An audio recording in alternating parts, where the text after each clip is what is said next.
자, 6번째 시간입니다. 자, 이번 차시는 동적 테이블의 응용에 대해서 한번 살펴보도록 하겠습니다. 자, 학습 목표입니다. 자, 주어진 문제를 동적 테이블을 활용하여 해결할 수 있다가 첫 번째 목표고요. 두 번째 목표는 제기함수와 반복문으로 동적 테이블을 적용할 수 있다가 두 번째 목표입니다. 자, 이번 차시부터는 실제 주어진 문제를 해결하면서 동적 테이블을 적용해 나가는 방법에 대해서 실습을 해보겠습니다. 자, 이번 시간에 다루게 될 문제에 대해서 간단하게 설명을 드리겠습니다. 자, 이번 시간에 다루게 될 문제는 광석 수집이라는 문제입니다. 자, 이러한 패턴의 문제는 한국정보올림피아드에서 출제되는 동적계획법의 가장 기초적인 형태고요. 실제로 이제 이런 문제가 매우 다양한 형태로 응용돼서 나올 수 있기 때문에 그런 패턴의 가장 기반이 되는 그런 패턴이 되겠습니다. 그래서 이 문제를 통해서 이러한 2차원 배열의 이런 값들을 어떻게 동적 테이블에서 적용을 할 수 있는지를 한번 잘 익혀두면 여러분들에게 많은 도움이 될 거라고 생각합니다. 자, 문제 한번 보겠습니다. 자, 간단하게 설명을 드리면요. 여기 이런 맵이 하나 주어집니다. 이 맵의 맨 왼쪽 위가 출발점입니다. 자, 그 다음에 오른쪽 아랫부분이 도착점이 되겠습니다. 자, 그래서 출발점에서 도착점으로 이동을 하게 되는데요. 로봇이 이동을 하게 되는데, 로봇은 자기가 가고 싶은 방향을 마음대로 갈 수 있는 것이 아니라 최단 경로로만 움직입니다. 그래서 오른쪽 또는 아래쪽 이 두 가지 방향으로만 이동을 하면서 여기 표에 적혀 있는 1이라고 하는 숫자가 바로 광석이 있는 칸을 표시합니다. 이렇게 광석이 있는 칸을 최대한 많이 거쳐서 S로부터 D까지 이동하는 것이 목적이고요. 이런 맵이 주어졌을 때 가장 많은 광석을 얻을 때가 몇 개까지 얻을 수 있는가? 당연히 모두 얻을 수가 없는 게 방향을 이렇게만 움직이기 때문에 그렇습니다. 자, 예를 들어서 요렇게 움직인다면 광석을 3개만 얻을 수 있습니다. 그래서 이런 패턴의 문제라는 사실을 이해해 주시고 계속 진행하도록 하겠습니다. 자, 먼저 입력 조건과 출력을 한번 살펴보도록 하겠습니다. 자, 정보과학에 있어서 입력의 크기는 매우 중요한 요소가 됩니다. 자, 그래서 입력의 크기에 대해서 한번 살펴보도록 하겠습니다. 자, 입력으로 광석이 있는 맵의 세로 크기가 200이고요. 맵의 가로 크기가 200입니다. 즉 200 곱하기 200개, 즉 4만 개의 최대 칸을 가질 수 있는 그런 맵이 주어지고요. 그 다음에 각 칸에는 광석이 있을 때 1로 표시되고 없을 때 0으로 표시됩니다. 그래서 가장 많은 광석을 얻을 수 있도록 하는 그런 문제가 되겠습니다. 출력은 아까 설명드렸던 바와 같이 최대 광석의 개수를 출력하는 것이 목적입니다. 자, 입출력 예를 간단하게 한번 살펴보도록 하겠습니다. 자, 입출력은 N과 M이 첫째 줄에 공백으로 구분되어서 입력이 되고요. 둘째 줄부터 N줄에 걸쳐서 각각 M개의 0 또는 1이 입력이 됩니다. 자, 여기서 0은 광석이 없는 것을 의미하고요. 1은 광석이 있는 행을 의미합니다. 자, 그래서 우리가 프로그램으로 처리해야 될 부분이 이 맵을 입력을 해서 로봇이 움직였을 때 최대한 많은 광석을 얻을 수 있는 게 몇 개냐를 출력하는 것이 이 문제의 목적이 되겠습니다. 자, 먼저 문제에서 설명드렸던 바와 같이 문제의 전략을 잘 세워야 되는데요. 자, 간단하게 이렇게 칸이 있고 일이 이런 식으로 배치가 된다고 했을 때 로봇은 여기서 출발해서 이쪽으로 진행해 나가게 됩니다. 그런데 갈 수 있는 방향은 이쪽으로 오는 것과 이쪽으로 오는 방법, 한 상태에서 두 가지 선택밖에 없습니다. 그래서 이쪽으로 오거나 이쪽으로 올 수 있어요. 여기서도 마찬가지로 또 두 가지 선택이 있을 수 있고 두 가지 선택이 있을 수 있습니다. 그래서 이런 경우를 한 단계 한 단계 모든 경우를 조사하면서 진행한 후에 가장 많은 광석을 얻었던 것을 출력하게 되면 무조건 정답을 찾을 수가 있겠죠. 왜냐하면 모든 경우를 다 조사했기 때문입니다. 자, 그런데 이제 여기서 중요한 것은 여러분이 수학 시간에도 배웠던 바와 마찬가지로 이렇게 만약에 사열의 맵이 있다면 여기서 여기까지 가는 서로 다른 경우의 수가 몇 가지 있는지를 먼저 알아야지만 이 문제를 푸는데 얼마나 많은 시간이 걸릴지를 알 수 있습니다. 자, 먼저 경우의 수를 한번 세보도록 하겠습니다. 이 수학 시간에 나오는 대로 먼저 가로와 세로에 갈 수 있는 경우의 수를 한 가지라고 다 채웁니다. 자, 그 다음에 빈 칸들을 채우는 방법에서 우리 동적 테이블과 마찬가지로 이 칸에 들어올 수 있는 방법은 위에서 아래로 내려오는 방법과 왼쪽에서 들어오는 두 가지 방법밖에 없습니다. 그래서 이 경우의 수 더하기 이 경우의 수 2가 되겠고요. 여기는 3, 여기는 3 더하기 1이니까 4가 되겠고요. 자, 여기도 3, 6, 두 개 더하면 10. 자, 그 다음에 4, 10, 두 개 더하면 20. 그래서 지금 4행 4열일 경우에 총 서로 다른 경로가 20개가 있다는 사실을 우리가 동적 테이블을 이용해서 쉽게 구할 수가 있습니다. 자, 그런데 이 문제는 경우의 수를 구하는 문제가 아니고요. 얻을 수 있는 최대 광석의 양을 구하는 문제이기 때문에 이렇게 20가지의 경우를 다 한번 조사해보는 알고리즘으로 풀어보도록 하겠습니다. 자, 마찬가지로 지금 이와 같은 경우에는 해가 이렇게 이동하는 4개가 되겠습니다. 자, 계속 진행하면 먼저 모든 경우를 탐색하는 방법을 설계를 한번 해보도록 할 텐데요. 현재 상태를 우리가 solve라고 할게요. solve a, b라고 했을 때 solve a, b라고 했을 때 현재 a행 b열에 있는 상태를 solve a, b라고 하겠습니다. 자, 그럼 이 상태가 아래쪽으로 가는 경우와 아래쪽으로 가는 경우고 오른쪽으로 가는 경우 이 두 가지 경우가 있습니다. 자, 아래쪽으로 갈 때는 행이 증가하므로 다음 상태가 solve a 플러스 1, b가 되고요. 아래쪽으로 가는 경우는 solve a, b 플러스 1. 이 두 가지 상태가 계속해서 재기적으로 반복되게 됩니다. 그러다가 a는 n, b는 m이 되면 알고리즘이 종료되게 되겠죠. 자, 이 과정을 실제 함수로 한번 설계해 보도록 하겠습니다. 자, C 언어에서 이러한 탐색 함수를 만들 때 먼저 solve라는 함수를 이렇게 표현할 수 있고요.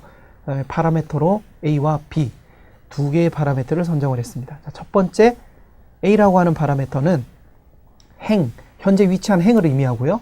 B라는 파라미터는 현재 위치한 열을 나타냅니다.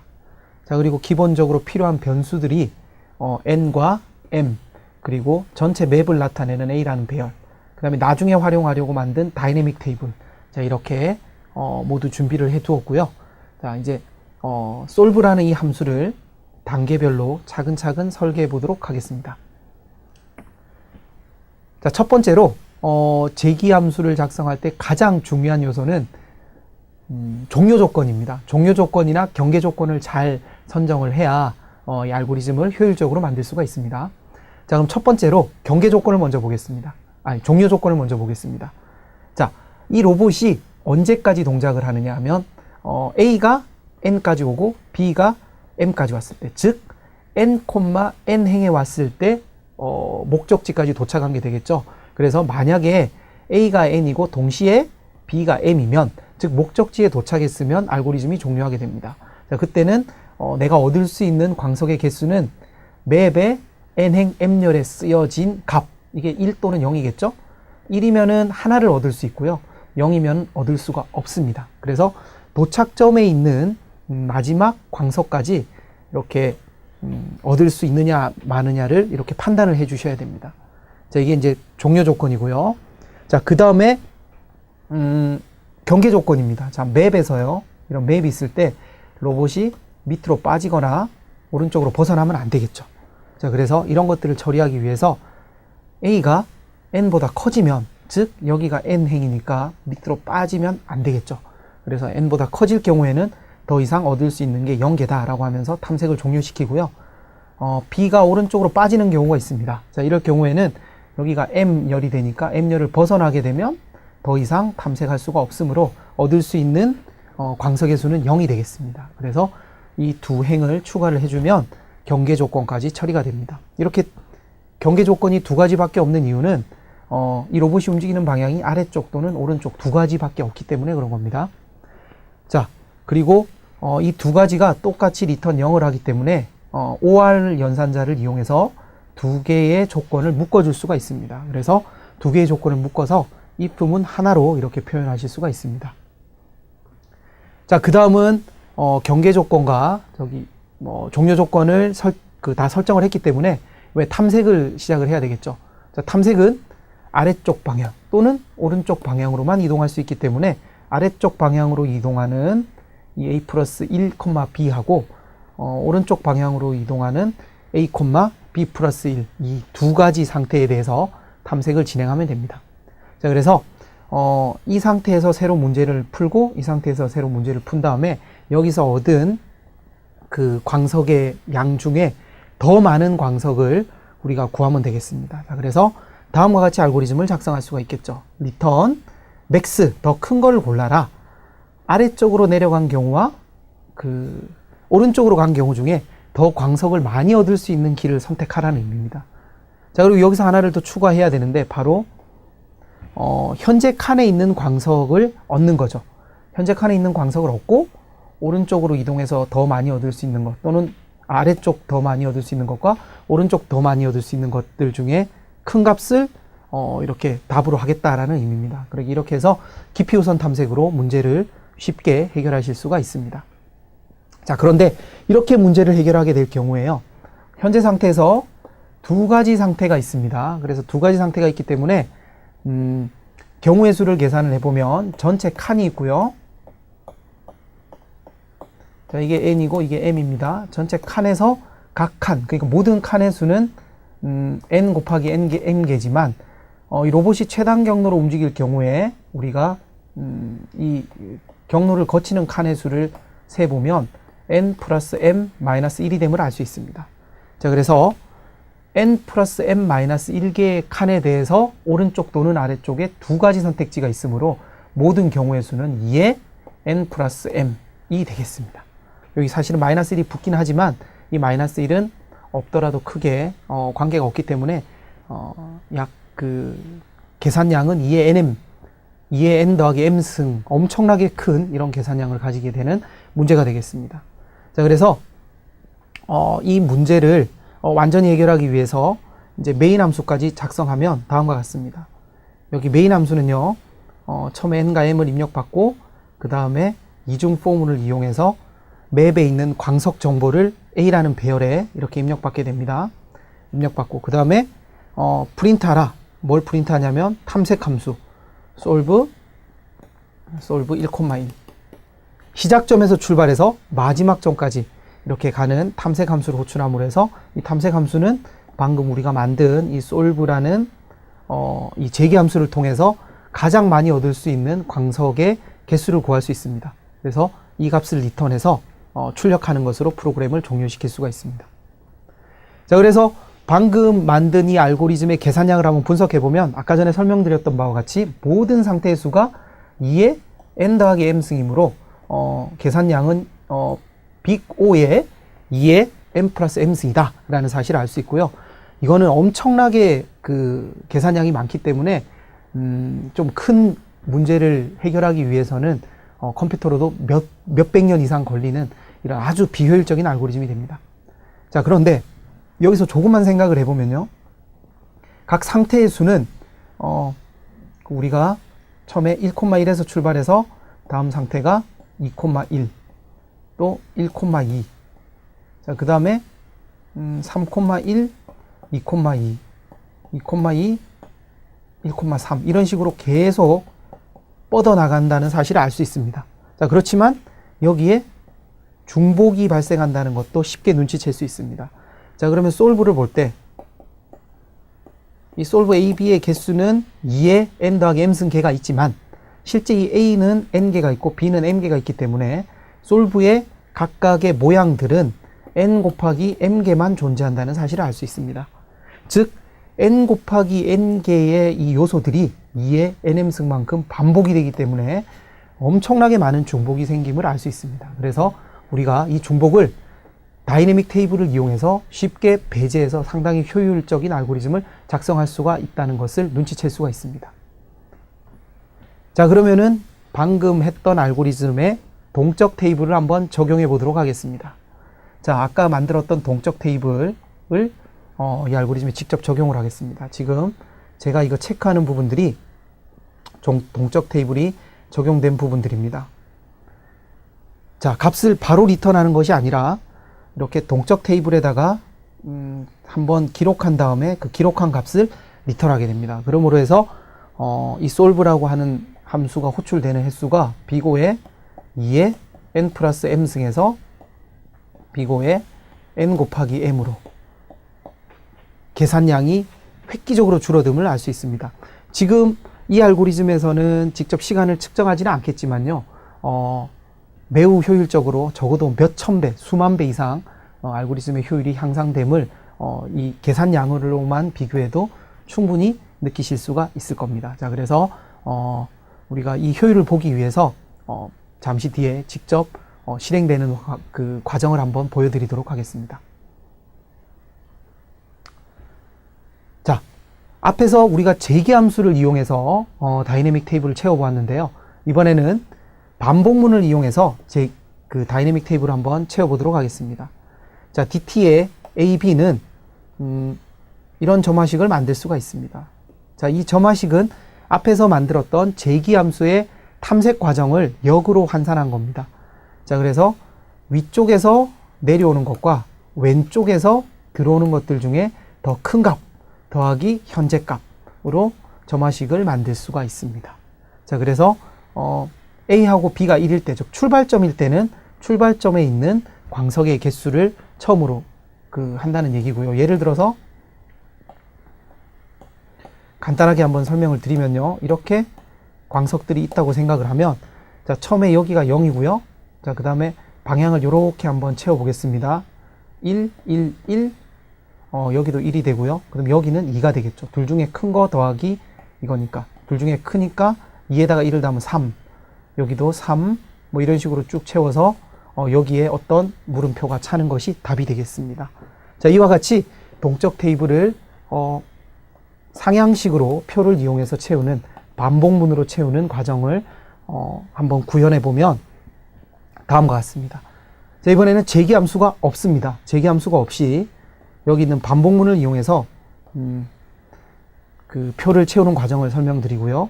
자, 상향식으로 구성하고 있습니다. 이렇게 i는 n까지, j는 m까지 2차원 반복문으로 진행을 하면서요, i가 1이고 j가 1일 경우에는 dtij는 aij 이렇게 구현이 되고, 그게 아닐 경우에는 이런 점화식을 이용해서 채우는 과정을 거치고 있습니다. 자, 그래서 마지막으로 그 도착점에 있는 n과 m을 출력하는 단계를 거치면서 그 문제를 해결하는 그런 과정을 보셨습니다. 광석 문제의 소스 코드는 다음과 같습니다. 이 소스 코드는 다이내믹 테이블을 보시는 바와 같이 이렇게 적용한 예가 되겠고요. 재기함수의 하향식 기법을 이용해서, 상향식 기법을 이용해서 적용한 예가 되겠습니다. 자, 컴파일을 한번 해보고요. 자, 실행을 시켜보겠습니다. 이 상태에서 입력 예시를 한번 붙여놓고 엔터를 칩니다. 네, 4가 출력됨을 확인할 수 있습니다. 이와 같이 정상적으로 문제를 해결함을 아실 수가 있습니다. 자, 이번에는 광석 문제를 반복문을 이용한 상향식으로 구현한 소스 코드입니다. 자, 이 예시에서도 한번 컴파일을 하고 실행을 해보도록 하겠습니다. 자, 입력 데이터를 붙여놓고, 자, 엔터를 치니까 아까와 마찬가지로 4가 출력됨을 볼 수 있습니다. 이와 마찬가지로 반복문을 이용하나 재기함수를 이용하나 결과는 똑같음을 알 수 있습니다. 자, 학습 정리를 하겠습니다. 먼저 이번 시간을 통해서 먼저 전체 탐색법으로 모든 과정을 다 탐색하는 방법을 한번 해봤고요.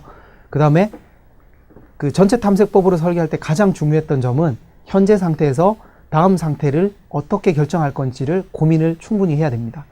그 다음에 메모이제이션이라고 하는 동적 테이블을 이용해서 효율을 충분히 높일 수가 있었고요. 탐색을 관계를 이용해서 새로운 우리가 점화식을 조금 더 쉽게 유도할 수가 있었습니다.